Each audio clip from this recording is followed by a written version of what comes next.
ئێمە دەستخۆشیان لێکەین کە ڕێکخراوێکی وا گەورەی جیهانی کە گرێبەست لەگەڵ کۆمپانیایەکی کوردیەکە و بە تایبەتی بۆ ئێمەی ئەنجومەنی پارێزگای سلێمانی و خەڵکی سلێمانی لە پارێزگای سلێمانی ئەم واژۆکنی ئەم گرێبەسە لێرە بەرزی نرخێنین و بە گرنگجیەوە تەماشای دەکەین.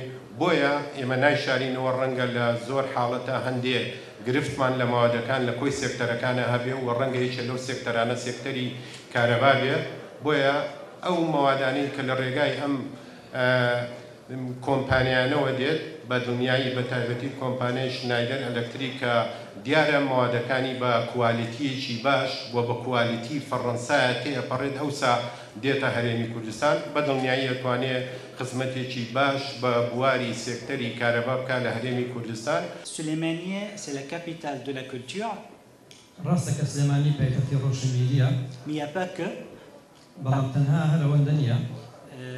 On voit que la Sulémanie est la majorité de l'industrie lourde dans cette région.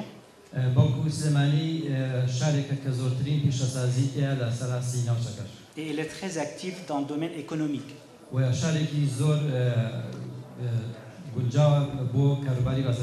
Bien sûr, toujours on a essayé de pousser, d'aider les sociétés françaises pour venir s'installer ou bien de travailler avec leurs partenaires locaux dans la région.